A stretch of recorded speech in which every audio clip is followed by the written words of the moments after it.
cœur de l'Amazonie brésilienne, un énorme monstre terrifie la population. J'ai failli mourir. J'ai eu de la chance qu'on me retrouve. Des griffes tranchantes, un hurlement féroce. Écoute, on entend. Une odeur nauséabonde et une gueule béante. Les habitants tremblent à la seule évocation de son nom, le Mapinguari. Pour certains, il n'existe que dans le monde des esprits. Mais pour ceux qui ont été attaqués, il est tristement réel. Les gens en parlent comme d'un face-à-face avec le diable. Depuis des générations, des histoires de monstres terrifiants hantent la forêt amazonienne. Mais celle-ci semble être bien plus qu'une simple histoire.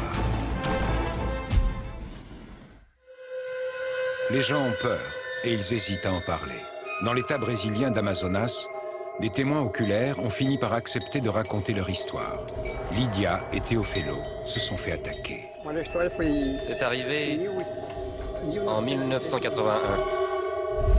À la lisière de la forêt, Lydia est effrayée par un cri terrible. Elle alerte son père Teofelo. Leur vache est dehors. Il ne veut pas qu'elle se fasse tuer.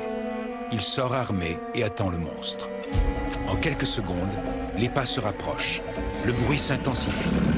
La bête va attaquer. J'ai visé, j'ai tiré, et il est tombé. Comment la bête a-t-elle réussi à s'enfuir dans la forêt après avoir été touchée par une balle de fusil? J'ai mesuré les traces de ses pas. Elle faisait 3 fois la taille de ma main. Quel animal peut terrifier les habitants au point de les contraindre à quitter définitivement le village? Un animal qui sortirait de plus en plus souvent de la forêt.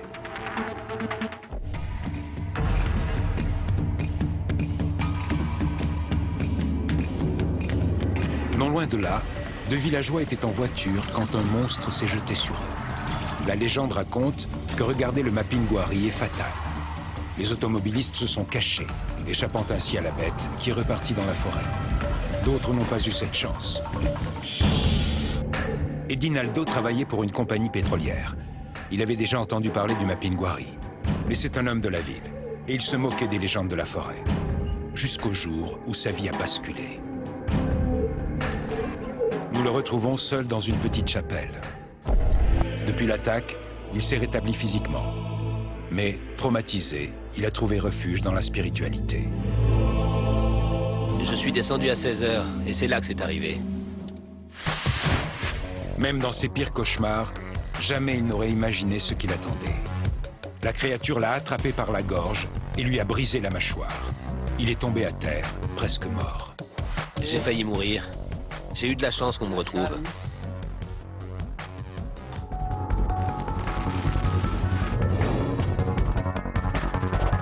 Quelle est cette bête féroce?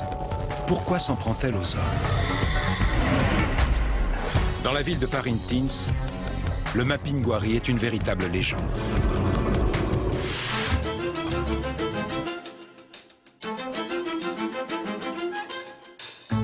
Sur les murs de la cité, il siège au milieu des mythes et des allégories.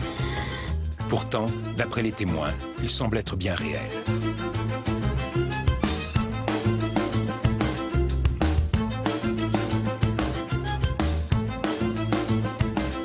C'est en tout cas ce que pense le professeur Oren, conseiller environnemental du gouvernement brésilien.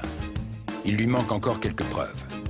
En 1993, il a mis sa réputation scientifique en péril pour rendre publiques des conclusions détonnantes. Depuis mon arrivée en Amazonie en 1977, j'entendais ces histoires et à mes yeux, le Mapinguari n'était qu'une légende de plus. Mais un jour, un collègue m'a dit avoir rencontré un homme qui lui avait raconté sa rencontre avec ce qu'il appelait le Mapinguari. Mon collègue m'a dit que cet homme ne mentait pas. L'animal qu'il avait vu existait vraiment. Il en a fait la description suivante. À peu près 2 mètres de longueur, très poilu, avec des petits yeux. 4 dents du genre canine, une odeur épouvantable et des griffes immenses.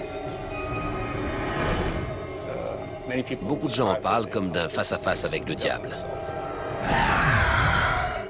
Il y a environ 80 témoins oculaires qui en ont croisé. Dès que j'ai pris ces descriptions au sérieux, Le zoologiste que je suis a eu une lumière. Ça ne pouvait être qu'un mégathérium. Comment une espèce préhistorique pourrait-elle semer la terreur aujourd'hui? Ces monstres sont censés avoir disparu il y a plus de 10 000 ans. Pourtant, ce squelette de mégathérium correspond étrangement aux monstres décrits par les témoins. L'Amérique du Sud était le vivier des mégathériums. De la vie générale, ce groupe animal a disparu très récemment, il y a 10 000 ans. On ne cherche pas des dinosaures, eux, ça fait des dizaines de millions d'années qu'ils ont disparu. 10 000 ans, c'est hier, à l'échelle du temps géologique. Le mieux, c'est d'aller à la rencontre des Indiens Carintiana, qui vivent reculés dans l'état de Rondonia. C'est un petit groupe d'environ 200 individus. Le secteur où ils vivent est à la lisière d'étendues inexplorées. Les Carintianas savent que le Mapinguari est une menace bien vivante. Pour le tuer, ils disent qu'il faut lui tirer une balle de plomb en pleine tête. Les chasseurs ne s'aventurent jamais dans la forêt sans cette fameuse balle de plomb. Geovaldo avait bien fait d'en emporter une ce jour-là.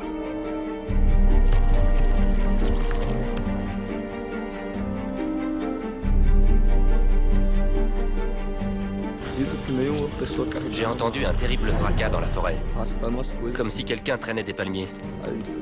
Je me suis demandé ce qui pouvait bien se passer. Terrorisé, il tire sur le monstre plusieurs fois et sort sa balle de plomb pour lui tirer dans la tête. Geovaldo se sauve et la créature s'échappe en hurlant. Ses bras étaient couverts de fourrure. C'était un cri bizarre. J'avais jamais rien entendu de pareil. Tous les témoins parlent du cri terrifiant du Mapinguari. Pour débusquer le monstre, le professeur Oren va tenter de le reproduire. Il utilise des cris de paresseux, les descendants des mégathériums, en grossissant leur corde vocale. Une équipe de reporters scientifiques part dans la forêt pour... Si le monstre est là, il répondra à cet enregistrement.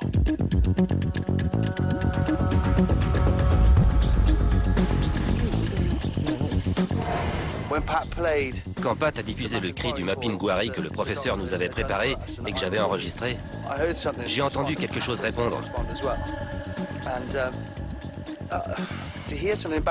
Entendre une réponse qui n'avait rien à voir avec les animaux qu'on avait déjà entendus, ça m'a vraiment flanqué la frousse. Vraiment. Le professeur Oren, lui, est enthousiasmé par cette découverte. Après le son, l'image. Il commande une reconstitution numérique à partir du squelette du mégathérium pour la confronter au dernier témoin, le chasseur Geovaldo. Il était comme ça. Je crois que c'est cet animal. Ça lui ressemble vraiment. Ses bras étaient exactement comme ça. Le Mapinguari semble avoir définitivement quitté le monde des légendes. Est-il possible que le mégathérium n'ait jamais disparu? Aujourd'hui, l'immense majorité de la forêt reste inexplorée. Et un tiers des mammifères que l'on croyait disparus ont été redécouverts au cours de ces derniers siècles. Combien d'autres créatures sont-elles prêtes à refaire surface? Les hommes sont-ils prêts à affronter les monstres du passé?